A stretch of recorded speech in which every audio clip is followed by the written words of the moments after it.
Well, hey everybody, I'm Jan Erickson from Stepping Aside, and welcome to As Above, So Below, the rune and tarot divination for Thursday, the 22nd day of September 2022. Well, we have a couple of 22s there, don't we, with the day and part of the year, the 22 part of the year. So lots of cosmic builder energy with that master number. Let's see.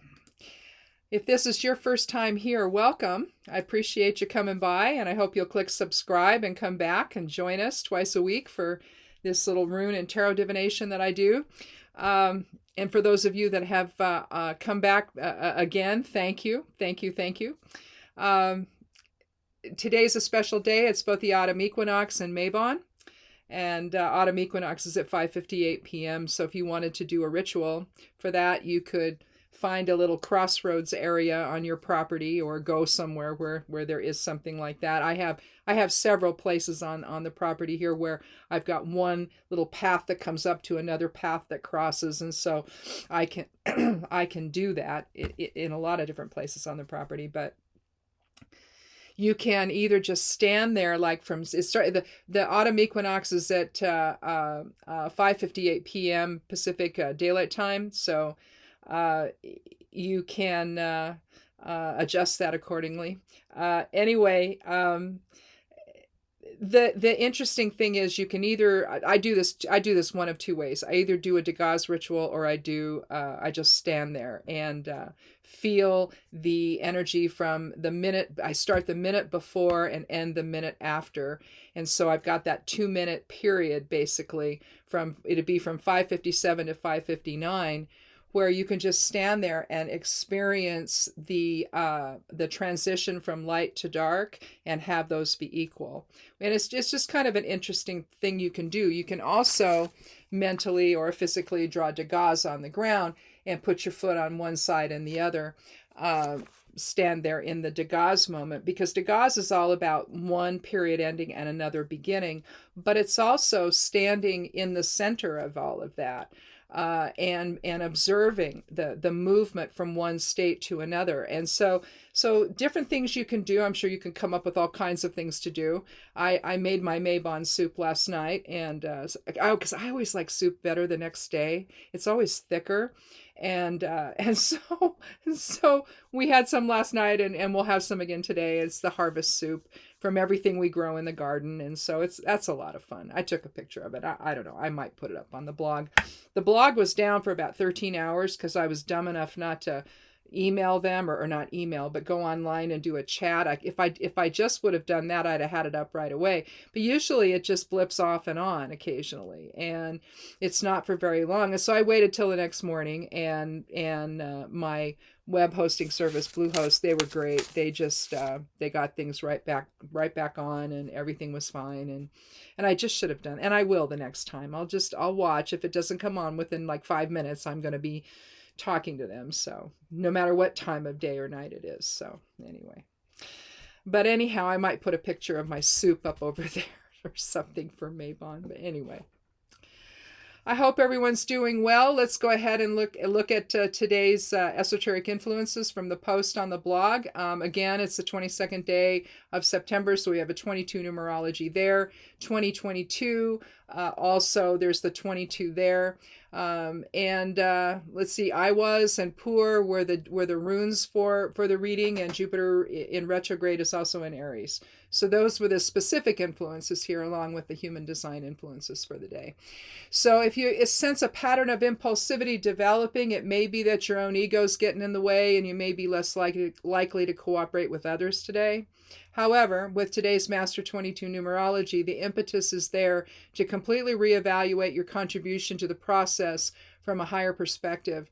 Toward the evening, a ritual that embraces the fall equinox at 5:58 p.m. Pacific Daylight Time may help you gain a better perspective and a different kind of balance, I think. If you let go of control over the outcome, you may be more inclined to hear what others have to offer, and you may also find that in doing so, they stand ready to offer assistance during moments that challenge your resolve. And, and we're all there from time to time, aren't we? Where everything just seems to be weird and crazy, and you're just not really sure how you're going to get through it all. And so you don't want to alienate people. I mean, that just makes sense, right? Let's take a look at today's rune, though, for the reading.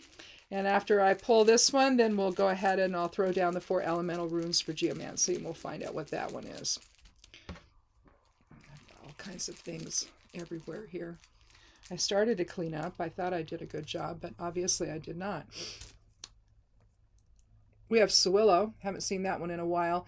Sewillow is one of the as above, so below runes. I think you can kind of tell. Here's the above, here's the below, and then you've got the horizontal line in between.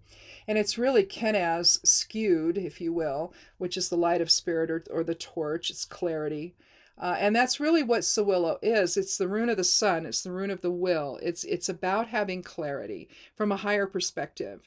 And then invoking that into your perception, into your lower vibrational awareness of the ego, trying to transmute ego, if you will, into spirit.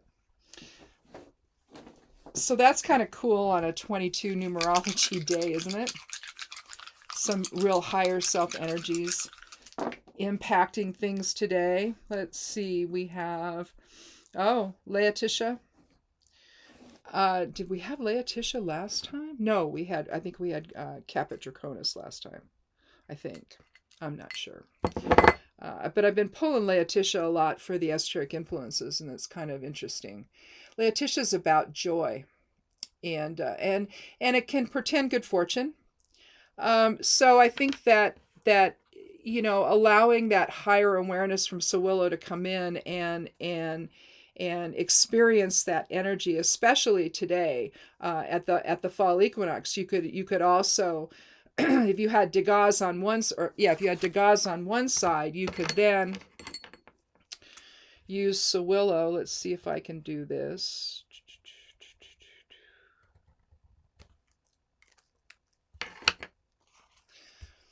So you could use Sewillow in the center to sort of empower, that balance between light and dark. And if you think of that in terms of masculine, feminine polarity, then you can find maybe a better balance there and see what comes up for you, And again, start the ritual at 5:57, go from 5:57 to 5:59 p.m. And at 5:58 is when the actual moment is. And just you could take Sewillow again and use it to empower that better balance in your life. You could do that. So it's a way to incorporate one of the runes from the reading today into your fall equinox experience. I like the equinoxes, I like the solstices. I like that feeling of the passage of one phase to another. The other holidays are fine too, but there's just, I don't know, there's just something about the energy of those that I find interesting. So anyway. And then, of course, after Mabon today, we have Halloween or Samhain. That's always fun. The veil's thinnest, also Beltana, the veil's thinnest. Is when you see the opposite holidays from one another. There's significance there, and they tend to share some of the same characteristics or underlying characteristics. But the veil's thin, and you should be able to feel your ancestors, the love of your ancestors. Some people do rituals to contact them during that time, and just to say hello and to tell them they love and miss them, and to see if they have anything they want to add to the conversation, if you will. I always have on the altar, I always have a picture of my grandmother on there. And so I invoke her a little bit during that time. She was an interesting lady. She was from County Kerry, Ireland. She and some of her siblings came over in the early 1900s to this country. She had a bit of an Irish brogue, and more than a bit, really. And I didn't have a whole lot of contact with her, but the contact I did, I thought she was a wonderful woman. So So it's always nice to invoke your ancestors during that time. Anyway, let's get on with the reading. We have one card from the court, we have one from the major arcana, and one from the minor. And we can either put the Knight of Swords is the first, is from the court, and I'm wondering, we can look at this either at the beginning or at the end. Let's just go ahead and leave it the way it is. The major arcana card is the moon, and then we have the Three of Swords. And it just depends on how you want to see the knight. Is the knight revealing the deception, or is the knight going to take care of the deception? So we can think of it probably both ways, but let's start with the knight revealing the deception, because that's basically what we've got going in this reading. With Sewillow, you've got the rune of the will, and you're going to have to stay present. When you're trying to figure out what's going on, you know something isn't right, and so maybe somebody's talking about you behind your back, undermining you, or what have you, or betraying you. That's really what this reading is going to be about, and the deception that's there. The Knight of Swords, however, he's a soldier. He's battle ready. He's into swift action. He's going to take care of business. He's going to cut through the deception, kind of like the Queen of Swords does. You can see the sketchy brown clouds, grayish brown clouds above, and they're dissipating at this point, because it's almost like his sword is cutting through all of it and bringing things into some clarity. But he's riding against the wind. You can see the trees here, and he's riding against the wind. And so the more you think about air can be a positive sign, a positive element. It can also cause some trouble. And so with swords, you're talking about communication and interaction and legality and intellect and all of that. And so maybe somebody, like I say, somebody's trying to undermine you, or maybe it's at work or in the family or something, or in your community or your neighborhood. Somebody's trying to undermine you. They're talking about you. They're betraying you. They're lying about you. And you've got to figure it out. And the Knight of Swords is we could read him at this point, if we put him first, as you've discovered what's going on. You understand what's going on. And, you're ready to deal with it now. Here you have the, in fact, you probably could have put it in the center and put the moon first. Here we have the wolf and the dog barking at the moon. The moon's looking down, not particularly pleased with the whole event.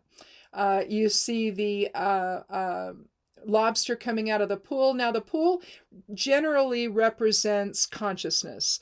And so here, the lobster, or the crayfish, however you want to see this, you're seeing the idea of rebirth or regeneration, because they shed their skin, right? Every so often. And so out of the pool of consciousness, there's a rebirth of sorts that you take. And maybe you're willing at that point to take that leap and go up the winding path to the mountain that are beyond the two pillars here. Now, the pillars are going to talk about balance. And so you could look at this as the balance between dark and light. Again, a perfect card really for an equinox day. But the idea is that you're kind of dealing with the civilized and the wild within, which again, if you're trying to achieve some balance, but you could think of this in terms of, especially if there's something going on that's undermining you today, or has been, the balance is having some balanced reasoning about it, trying to understand the bigger picture of what's going on. Maybe you'll never know the reason why they're doing what they're doing, but obviously they have a personal agenda, so you can at least define it that way. Generally, it's because they want to keep you silent, or something you shouldn't know, or maybe they think that you're going to get something that they want that they don't have, or you're going to get in the way of something that they want that they don't have, or that they're trying to have, or something. In other words, they're afraid of your honesty. They're afraid of your truth. They're afraid of what you know, and so they're going to try to undermine you to maybe convince others that you don't know anything, right? It's like when someone goes and does something that you know about, and so they go try to discredit you before you say something, right? And and that way, when you finally do, assuming you do, because maybe you probably, because realistically you probably don't say anything, but if you do, if it's big enough and bad enough, you may. But they've already discredited you in the eyes of people, at least they think they have, and so it'll make it harder for your voice to be heard amongst all of the nonsense they've said about you. I've had that done to me. It's not a fun experience, because it's like you're always, trying to make up for the nonsense that they've caused before you can even be heard. And it's like, well, are they going to believe me and all of that? So that's kind of the deception that's going on here. There's a lot of imbalance here with the moon, but there's also change. There's also illusion, intuition. All of that is incorporated into the card of the what are we? The 18th card of the major arcana, which is the moon. That's a 9 energy, by the way. So you're talking spirituality, generosity, endings, completion. So I think that, but with the crayfish or the lobster here, I guess I kind of think of it also, it inherent in that with endings is also new beginnings. And so again, just like we talked about Dagaz, the rune Dagaz, which would have been cool if we would have pulled that, but Sewillo's just as good. I think you're really looking at that moment where you have to get things in order and understand the illusion that's surrounding you and make sense of it all, and then move on. And so once you have some clarity about it, see, and maybe this really should have been the card we started with, huh? We see a heart pierced by 3 swords. 2 are actually behind the one in front, the center one. So it really indicates that there's undermining and betrayal. I mean, it could be by 2 people, but maybe more. You have to be kind of loose in your interpretation of this as to what's really going on there. But you see the rain coming down from the clouds above, and this is really a card of betrayal. Now, you could think of this also as betraying your own self and your own spiritual growth by allowing ego to drive your experiences. There could be something like that. But that's a really esoteric way of viewing this. Typically, this is that someone's betraying you, and they're trying to undermine you, and they're saying things that aren't true, and because of their own personal agenda. And I think that you need to see the illusion for what it is, and understand that they have their own issues, and maybe there's a way to deal with it and maybe there isn't. But at some point, once you get through the emotion of it and the shock of it, that, wow, how could these people, I thought they were my friends, that kind of feeling. And now you realize that they've been undermining you all the way. Again, when you go through something like that, you realize that these are really nasty people that would do something like that. And you may have had the illusion that they weren't. And in truth, see, eventually they reveal themselves. And no matter what they try to do to prevent that from happening, the fact that they behave the way they do, it's going to come out. And eventually, especially if they get away with it, then they're going to do it again and again and again. And then eventually maybe you come upon other people that know them and say, oh yeah, they did that to me too. So it's a pattern of behavior with people that want to act this way, and their ego takes over, and they can't really, they basically, what they do is they present in their own lives the ability to see what that feels like. And then for others, they present the ability to learn how to deal with it. And to understand what it is, and in other words, to not be devastated by it, to understand that that's their behavior. You've done nothing, and it's all on them. And so much of the time we internalize that whole feeling and feel bad when we ought to get angry and say, you know what, you did this and you shouldn't have done that, and shame on you for that. We had a situation where we were able to actually do that, my husband and I. Well, my husband did it, but and the person who was misbehaving, basically, and undermining the friendship we had to actually come out and admit his wrongdoing, essentially. And that was not something he probably ever thought he'd have to do. But, when things escalate out of control, and they can, when you start to betray somebody, that whole thing, you only have so much control over it. And so you depend on that person falling apart and not saying anything to anybody about it, right? Again, they'll try to discredit you before you can tell the truth about them. But I think the Knight of Swords is basically saying, well, it's time to cut through the illusion here. That's why I think maybe he belongs at the end, sort of as a solution to stand up for yourself and to enter the fray and say, no, this is not true, and you shouldn't have done this to me. I'm not doing anything, and whatever your problem is, it's yours, and now you need to be responsible for it. And that, to me, is the essence of the Knight, is going back and protecting people, or in this case yourself, from the nonsense of what's going on. The Knight, of course, would go back and protect the town from somebody coming in and trying to overtake the town, maybe. I mean, back in medieval times, it might be some bandits come through or whatever, and the Knight is there to protect the town. And it's like, no, you're not going to do this.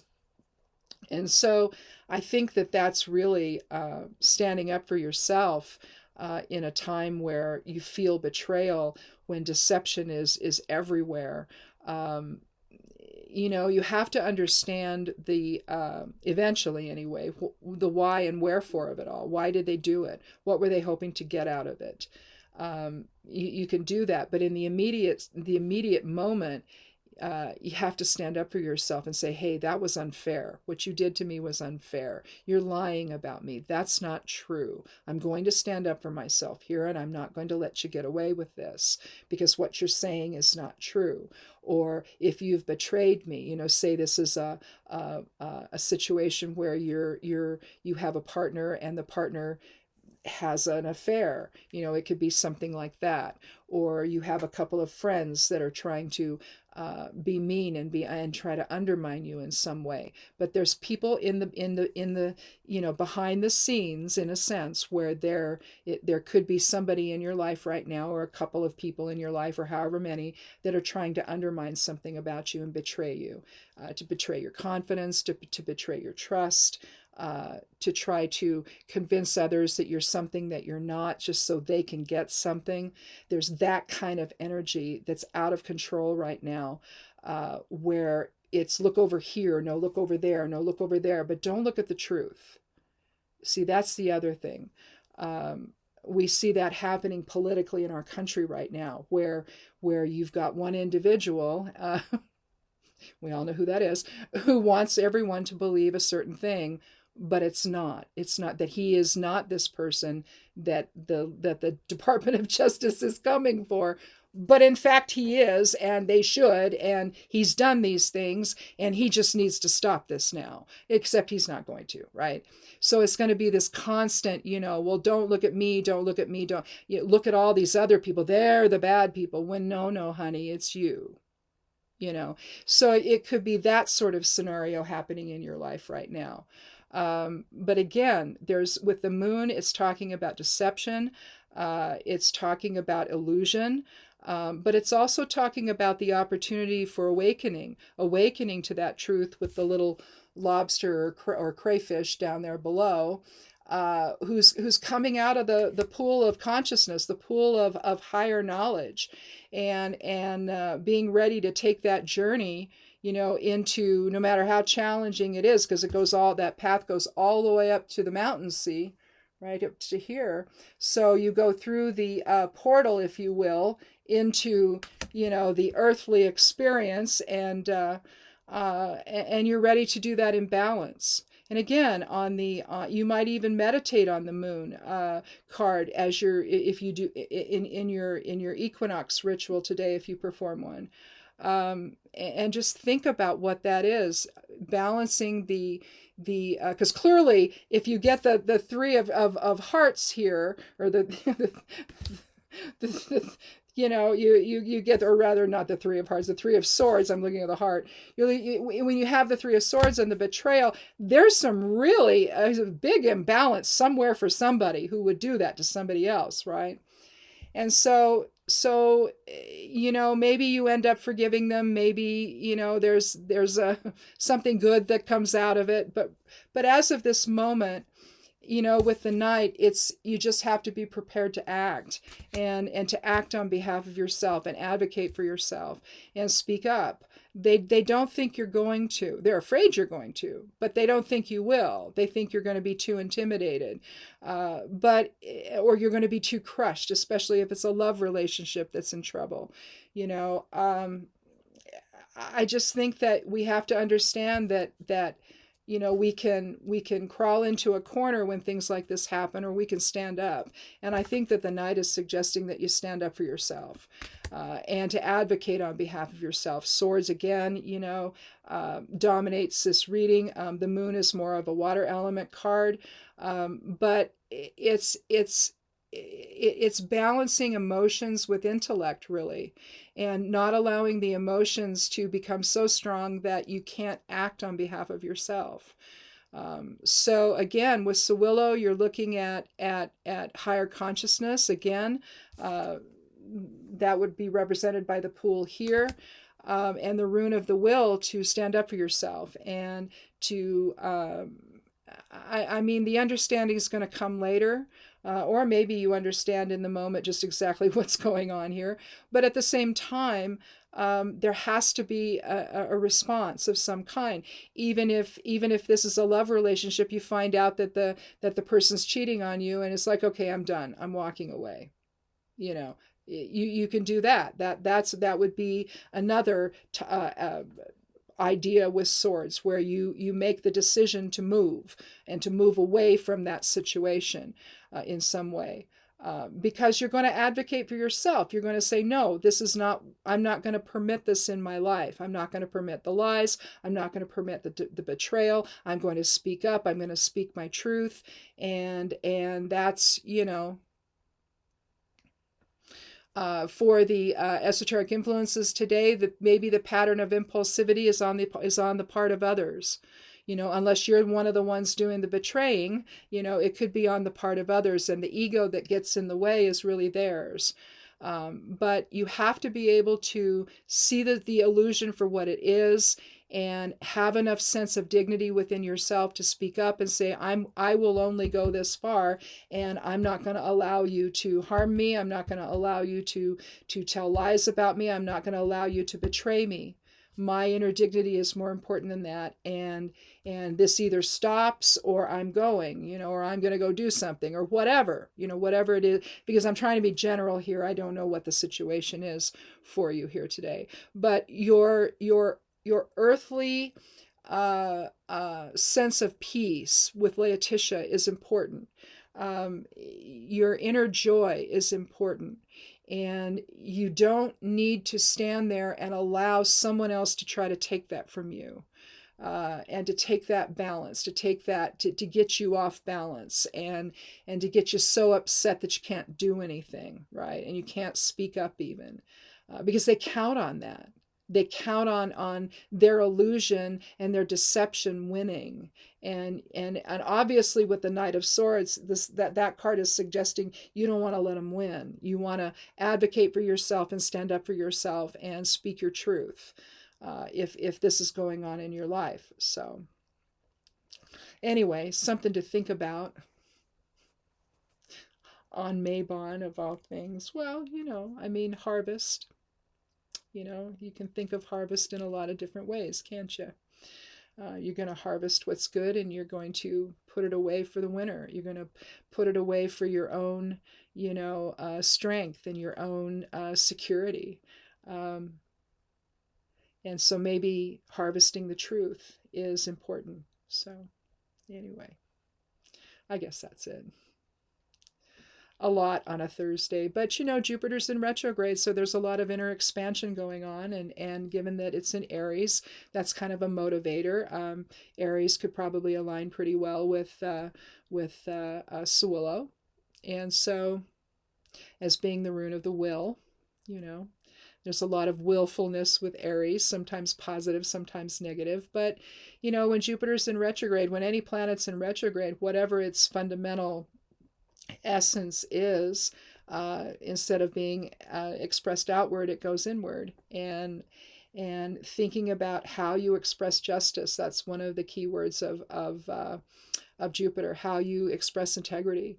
All of that is very important. And especially in how you do that on behalf of yourself. We don't advocate enough for ourselves. We just don't. And, if there's some deception going on or betrayal going on, who else is going to advocate for you but you?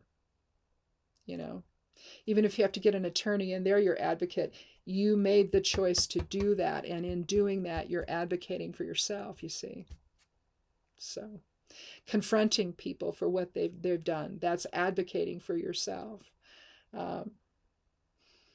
There may not be any resolution to it, and that's fine. At least you've stood up and you've said no more. So anyway, that's all I have to say.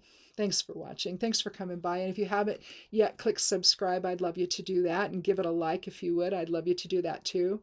Check out the blog. The web address is imsteppingaside.com. It is currently up. So,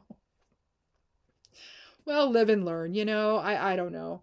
But anyway, check that out. If you forget the web address, click on Show More below the video, and it expands this little window. And there's several paragraphs because I'm wordy.